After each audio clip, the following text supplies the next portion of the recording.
Picture this. The internet as a bustling restaurant with way too many diners and not enough tables to go around. In the early days, classful addressing was like booking a big booth just for one guest. Terribly inefficient. That's when CIDR, or classless interdomain routing, stepped in, allowing us to get creative with seating arrangements using flexible prefix lengths. You've seen that slash notation, like 192.168.1.0/24.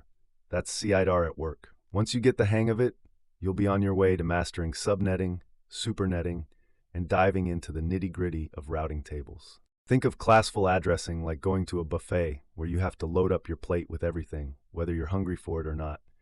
Class A was like being handed 16 million hosts when you only needed 100. Then CIDR, or classless interdomain routing, came along and changed the game.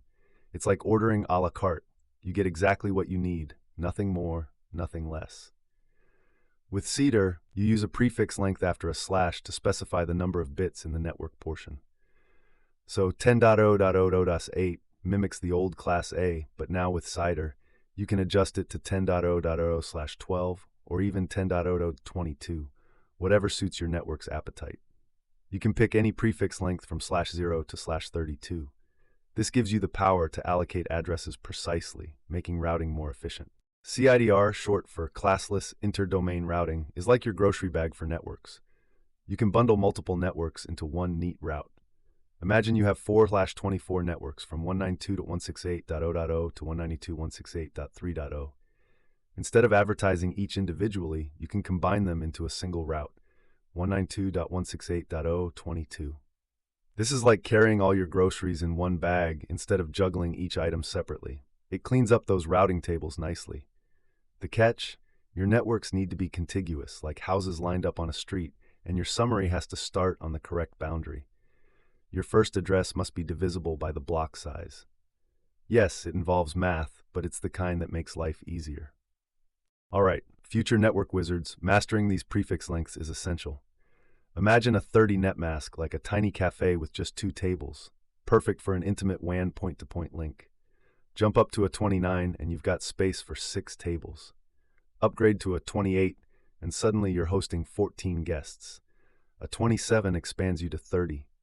Move to a 26 and you're catering to 62. With a 25, you're ready for 126, and a 24, that's like a banquet hall with room for 254 people. Here's the thing. Every time you step up a prefix, you lose a chair, halving your guest list. Step down, and you get an extra chair, doubling the capacity. Now the 8 to 16 range, think of them like the bread and butter of enterprise LANs and WAN summaries. Tuck these away in your toolkit, and you'll be prepared for any networking challenge. Let's dive into 4 common CIDR traps that might catch you off guard. First up is 0, which is like the Joker in a card game. It matches everything because it serves as the default route. Then there's /32, a host route, which is like having a key that fits just one specific lock. It matches a single IP address perfectly. Our third trap is about summarizing routes. You need to do this on a natural boundary. Imagine you're cutting a cake. You can't just make random cuts and expect everyone to get an even slice. Lastly, CIDR needs the help of classless routing protocols like OSPF, EIGRP, ISIS, BGP, RIP-v2, and EIGRP to work effectively. RIP-v1 and IGRP, on the other hand, are like your granddad's old car, stuck in the past with classful routing, unable to carry prefix information, so they won't be of any use here. So that's C, the magic of flexible prefix notation, the power of route aggregation, and how classless addressing sent the old classful method packing. When you feel ready to flex those skills, check out Courseiva.com for some CCNA practice questions. Keep pushing forward. You're doing awesome.